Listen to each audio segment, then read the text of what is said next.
Hey everybody, welcome back to another episode of Armchair Chats. Woo! Woohoo! Super excited, and thank you so much for joining us. This episode is going to be about CBD, so it's pretty exciting. If you don't know, I'm Angela. I'm the Director of Operations for Hip Hemp. This is my co-host, Dante, Operations Manager for Hello, everyone. Multiple businesses, but you know, an amazing person. So thank you. Yay! We're back. at you. Thanks. So we are recording from our offices here in Portland, Oregon. Our website is hiphemp.com. Email is info@hiphemp.com. Find us on Facebook, Instagram, Twitter, Hip Hemp PDX. We also have In the Pink, which is our vaginal moisture, women's health, vaginal health line of products. What else? We're on YouTube, Armchair Chats by In the Pink, and Spotify as well, Armchair Chats by Hip Hemp. Yay. So whether you're listening, watching, whatever, thank you for tuning in.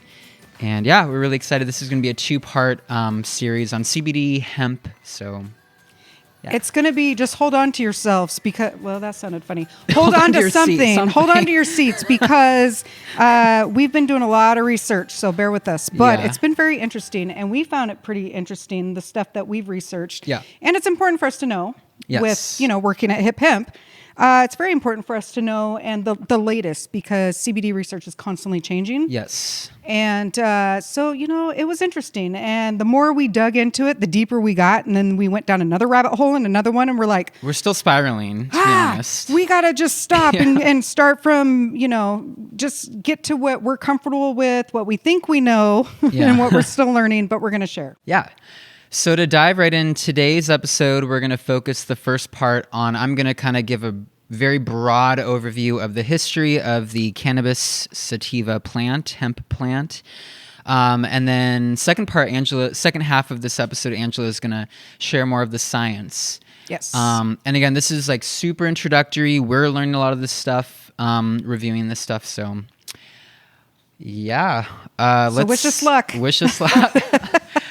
So let's dive right in. So, I think I felt it was really important for me, first of all, to learn the history because we do sell these products. And so it's, you know, the laws are changing and there are a lot of, there's a lot of, you know, the opinions out there about CBD, THC, hemp, it's a mixed bag. And so I wanted to really have a concrete understanding, but I also felt like it was really important if we're going to talk about this for everybody, you, our general viewers, to understand this too. So there's a ton of details, but I'm hoping to keep it broad. So I think where I want to start is really understanding the relationship between humans and this plant, and it actually goes back thousands of years. So primarily, hemp has been used by humans for industrial and agricultural purposes.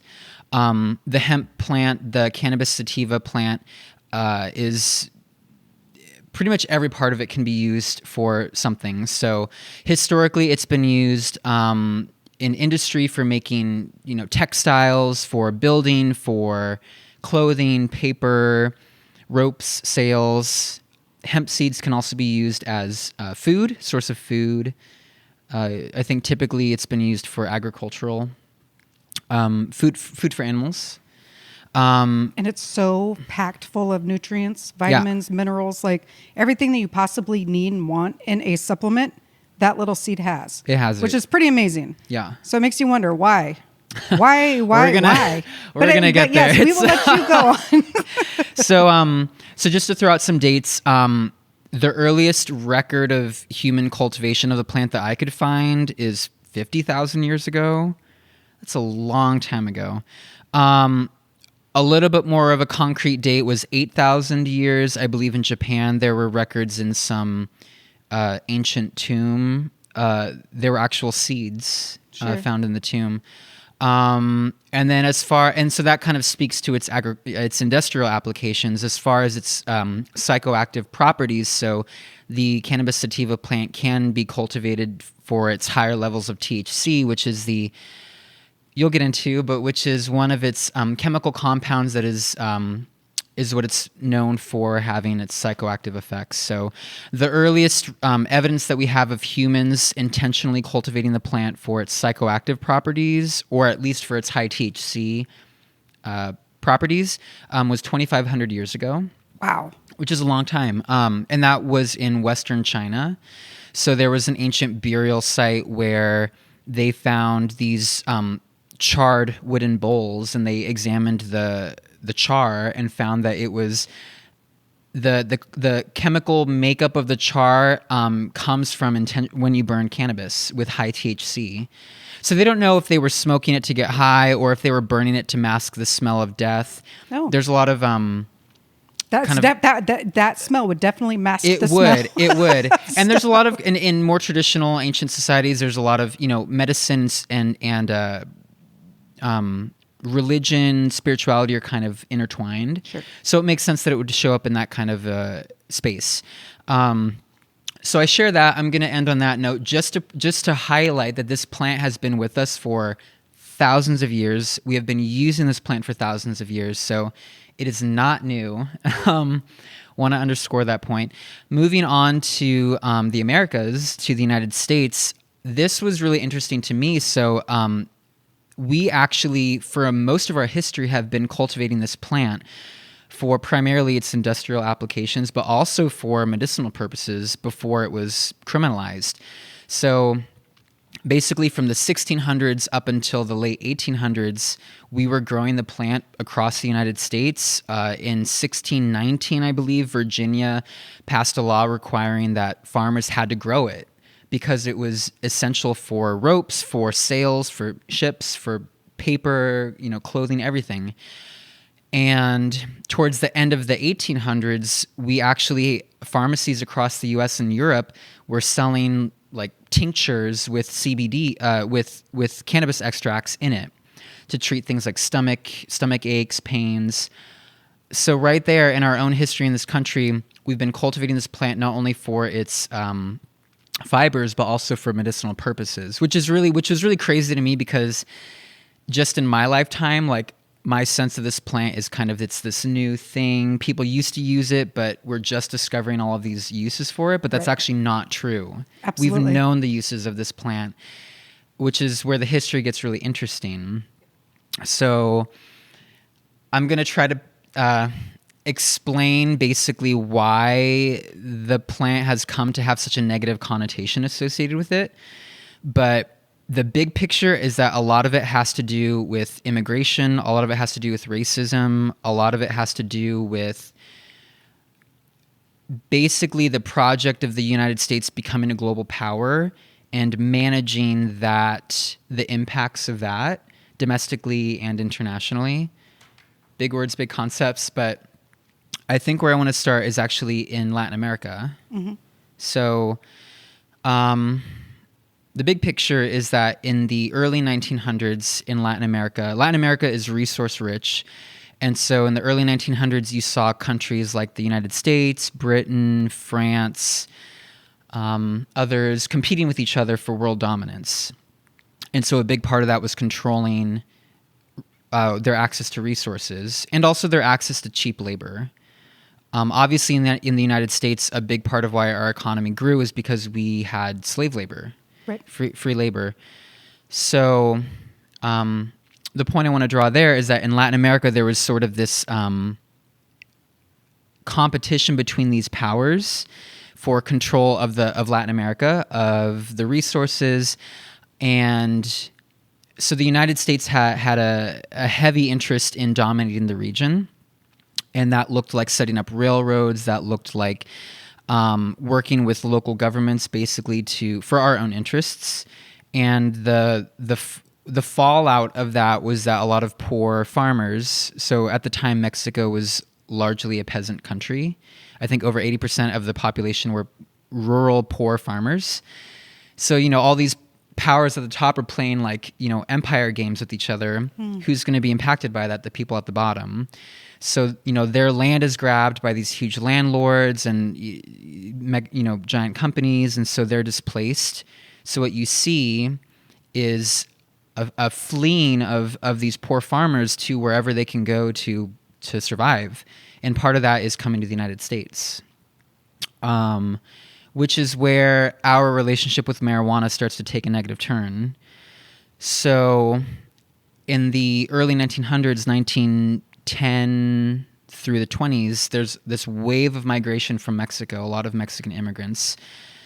And at that point, America already has a lot of immigrants here in the country. I mean, majority of us are immigrants. But at that point, there are already a lot of immigrants of color coming into the country from Asia, from Latin America, from Africa.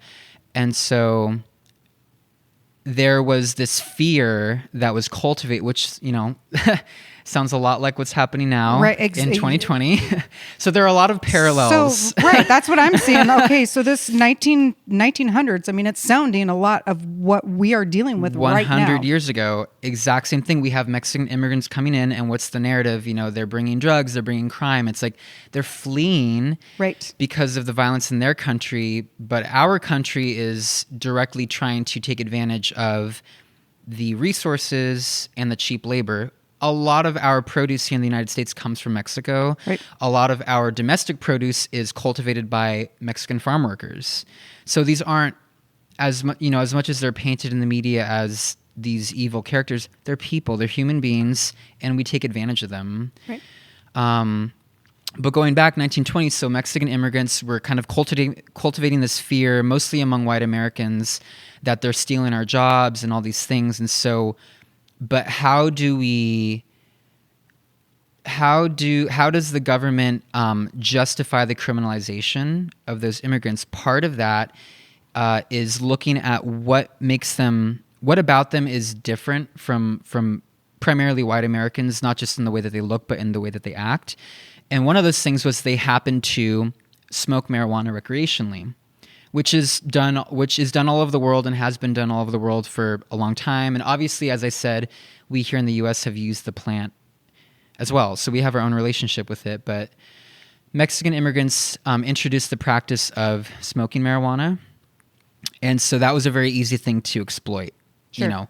This thing, they're smoking it, and the sorts of news articles that came out were really crazy. Like, it makes you violent, you kill people, you just become this insane I mean, it's and like... it's not a laughing matter, but it's right. Like, I wish that I could go in and give some of our people that have these problems, such as a psychopath or psychiatric anything, especially hostile, or they need to be on the right treatment. Mm-hmm. So I'm not trying to be weird about this, but I'm just saying that would be the one thing to try. That would actually help, to calm them down. And right. Which again, we'll get into that scientific stuff of why soon, but that just blows me away. Right. And again, this has nothing to do with this. This has nothing to do with science. This is all about we need to strum up fear among the white working class at the time of these immigrants coming and stealing our jobs. They're not stealing our jobs. American companies are exploiting cheap labor and also not employing white workers, because what was happening in the 1930s leading up to it, the Great Depression. Mm-hmm. So the American economy is crashing as it is now, 100 years later, right? Yeah. And so, everybody's feeling the impacts of that. White people are feeling the impacts of that, and they're frustrated as they are now. Why is this happening? It's immigrants. Blame the immigrants. It's not the immigrants, right? But the way that the economy is set up to benefit people at the top, they need a scapegoat. And so Mexican immigrants were that scapegoat. I think that story is really important because from that point onwards, it's basically the same narrative. It just, the target changes. And so what you see is, 1930s depression happens, and then we enter World War II, which the war effort actually boosted our economy because now we're mass producing war materials. And one interesting thing was we actually pivoted back towards producing hemp because our hemp imports stopped because, for example, we used to import from the Philippines. They were colonized by Japan temporarily during World War II, so we lost that. So now, we don't have hemp. Now we need to grow our own. Now we need to grow it. So now it's okay. Now it's good to do it. So and now we need workers out there to do this for us. Right. And so, hey, you guys can come help. Right. Hey, come on in.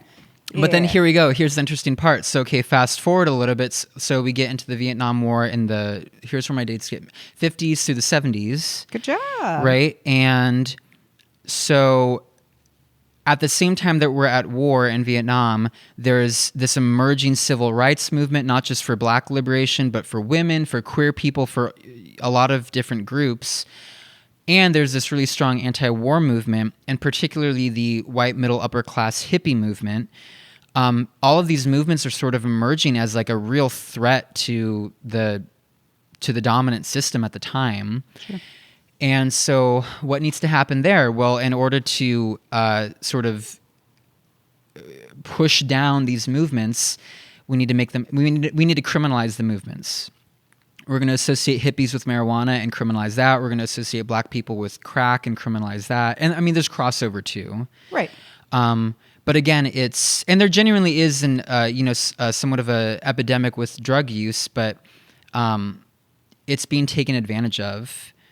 And so you see basically starting with Nixon in I believe the 60s and 70s, more into the 70s, and then Reagan in the 80s, the sort of the creation and systemization of the war on drugs, which continues until today. And, that's criminalized a lot of majority Black people. Because so for example, among white and Black people, there's basically the same use of marijuana. It's the same. But most of the people who are in prison are Black people for nonviolent drug-related offenses.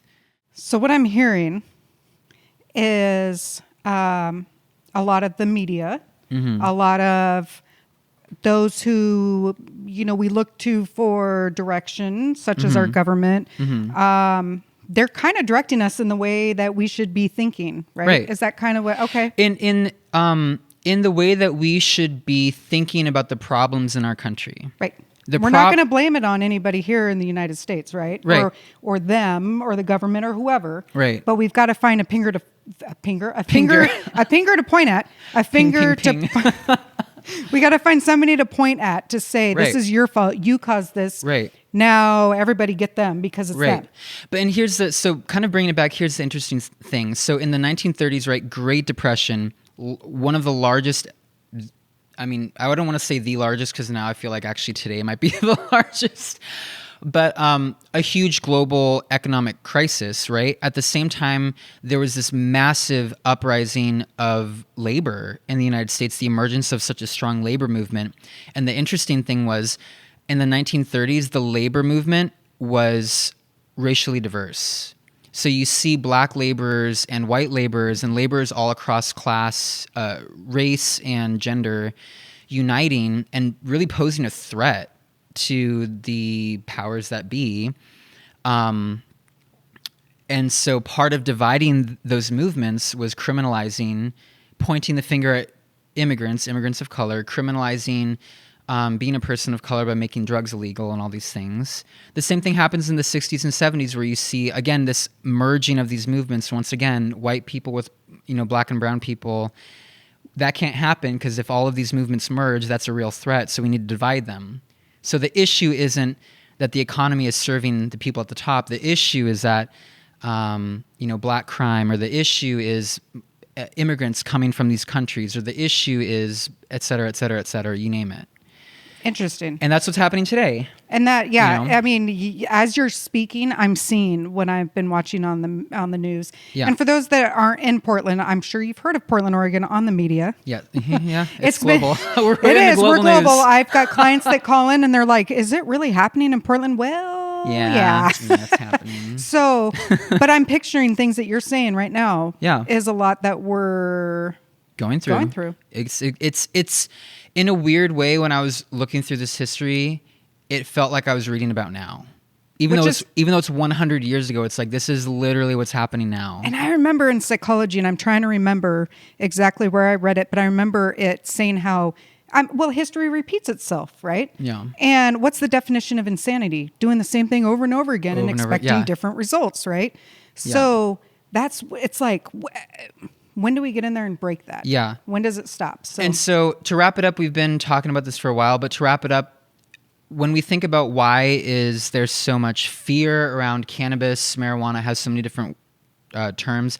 Why is there so much fear? Why were there years and years of, every night on the nightly news, stories of, these violent people doing these insane things because of drugs?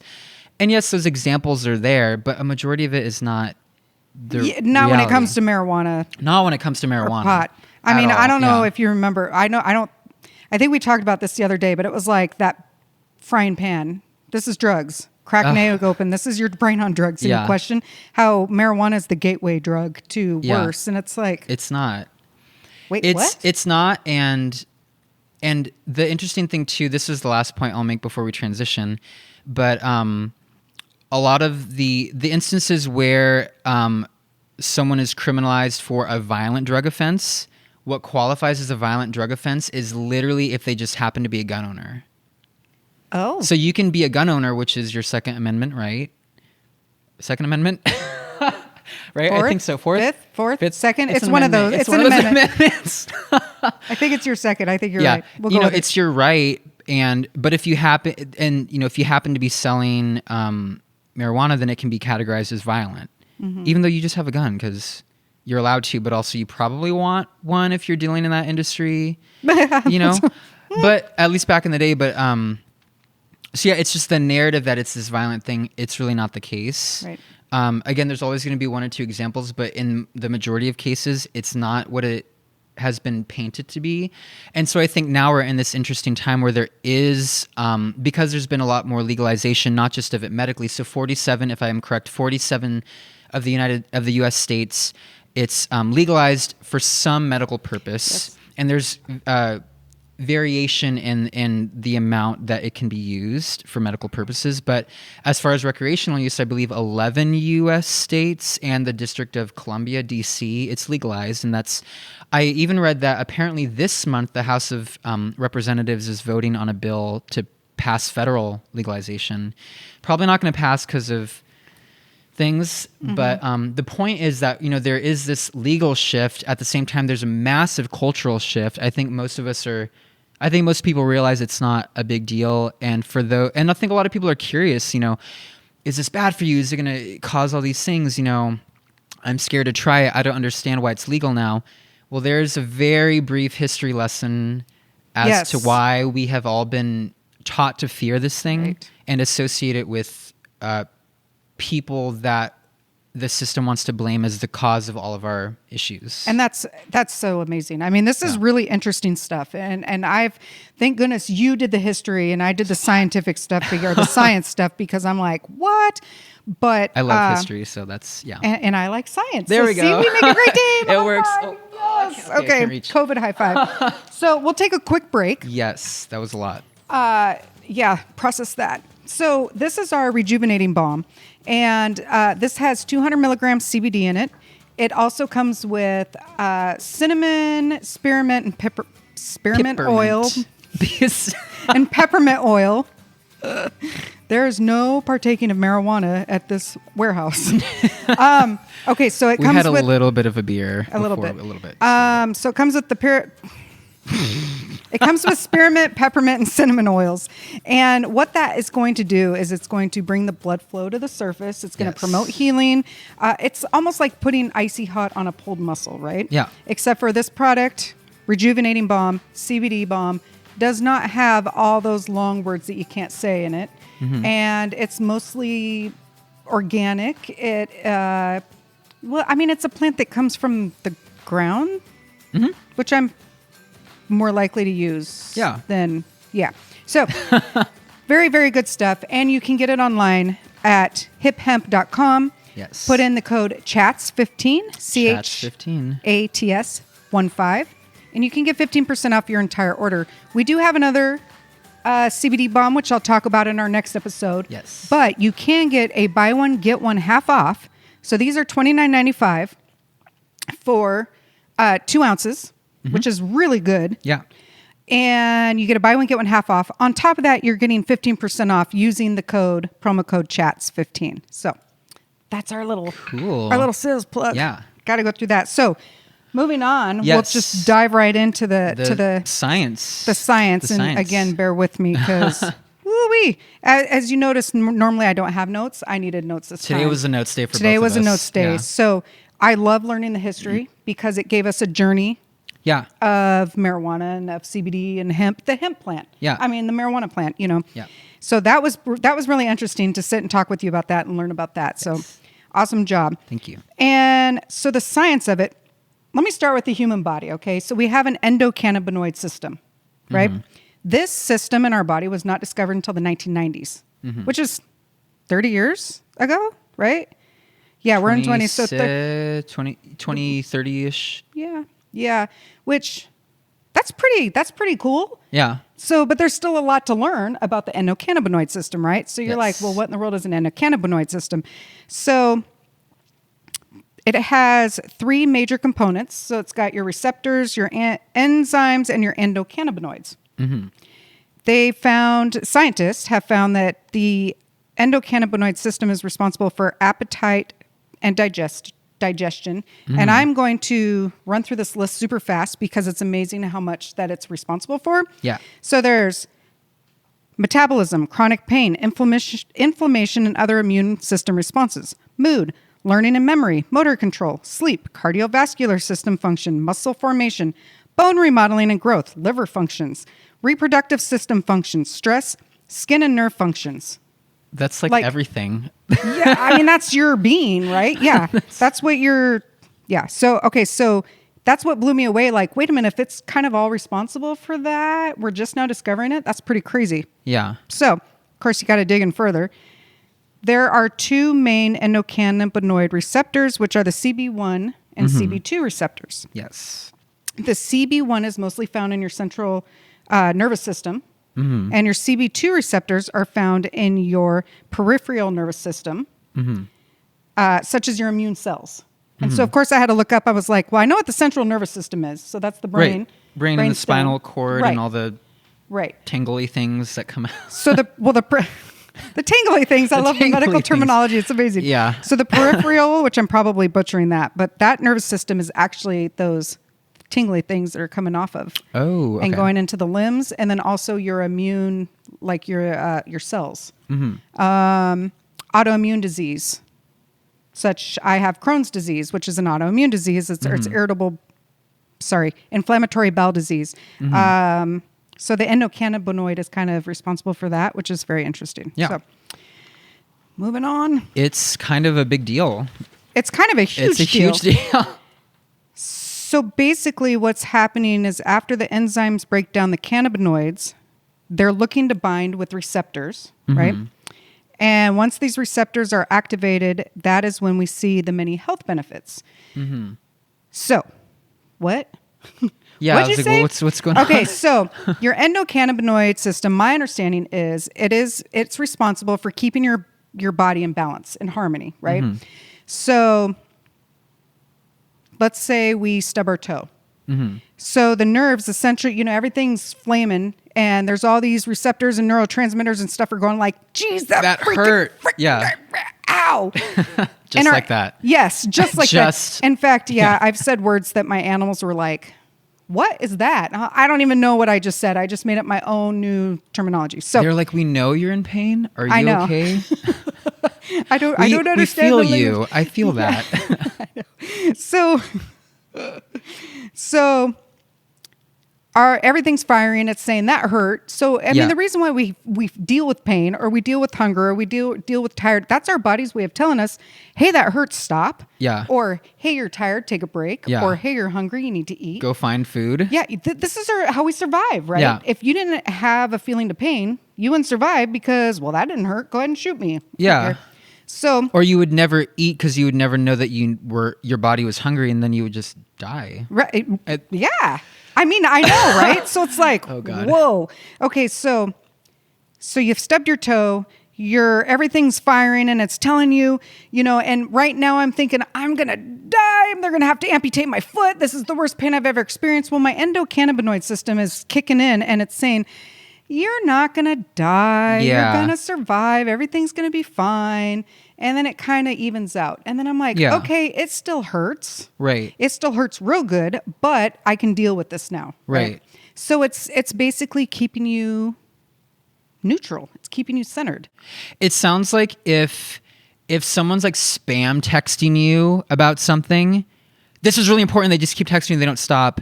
But there's like a friend there that's like, hey, like maybe just one text was enough. Right. You know, I think they'll get the message. Right. That's like the endocannabinoid system. It's like, it's chill. Like, the message is there. Yep. But calm down. But you're good. You're good. Sometimes we need help, though. Sometimes our body, I need help. I need help. Sometimes we need that extra, the CBD, right? We need those cannabinoids to get in there and say, hey, you're calm, you're okay.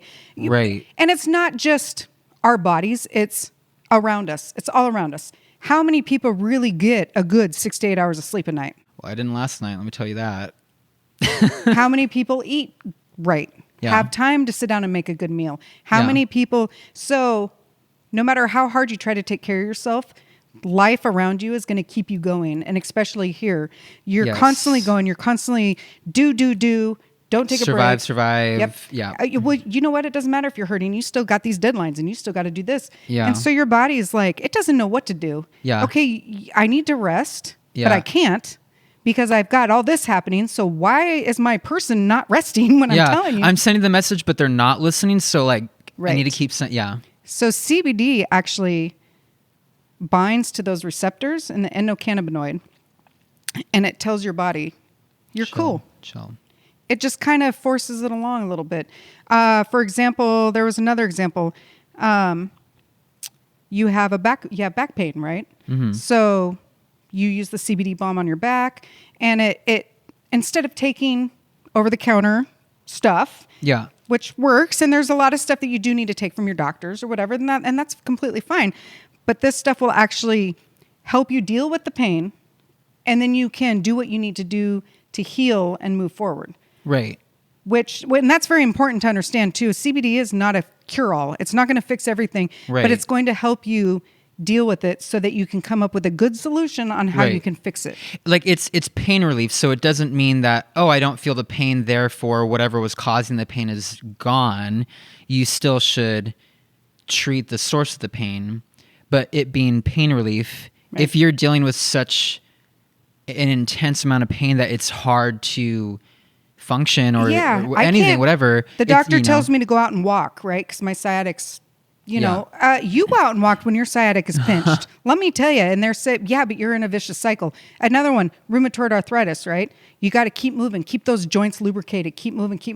But it hurts when you're to in move. that much pain, right? And so a lot of people, what do? They pop an ibuprofen, they pop an Advil. Yeah. Well, now you're hurting your liver, you're hurting your kidneys, you're hurting other things in your body. Yeah.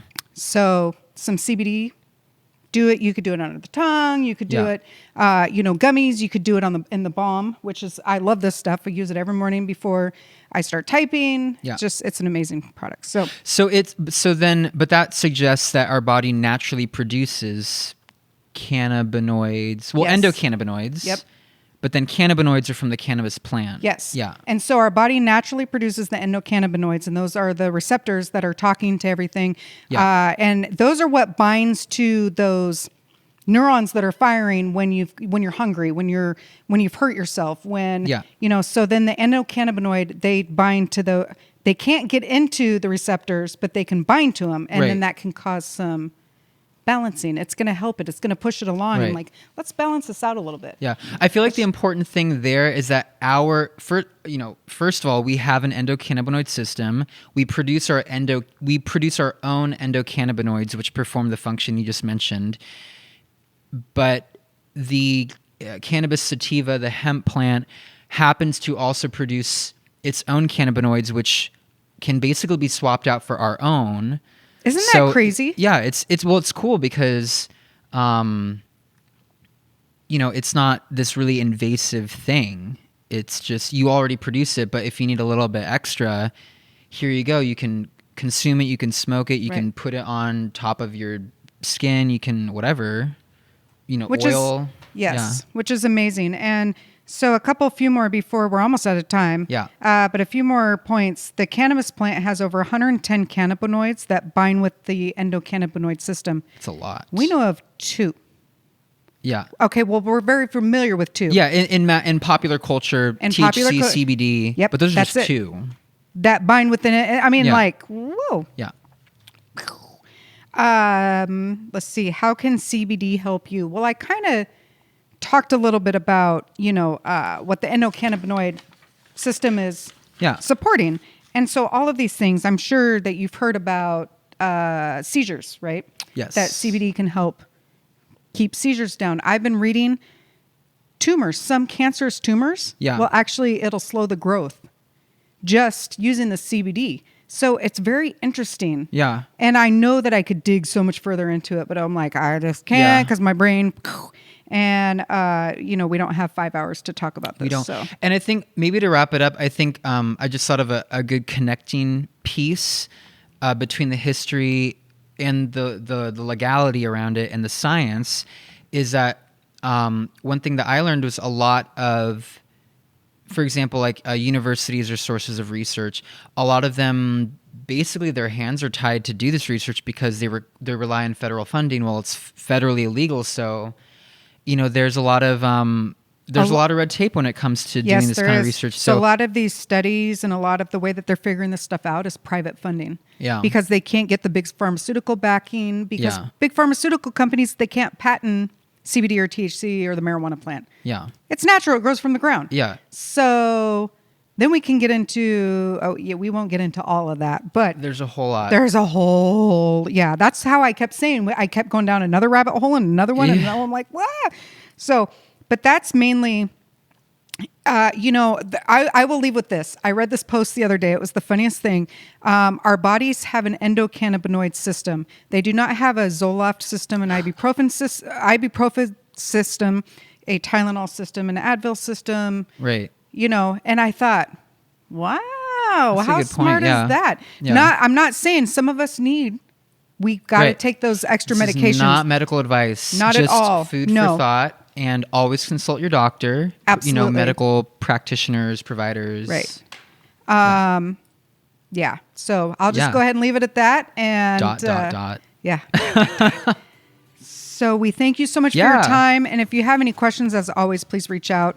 info@hiphemp.com. Mm-hmm. You can find us at hiphemp.com at our website. Yes. And our Hip social Hemp media. PDX on Facebook, Instagram, Twitter. Also in _pink _PDX.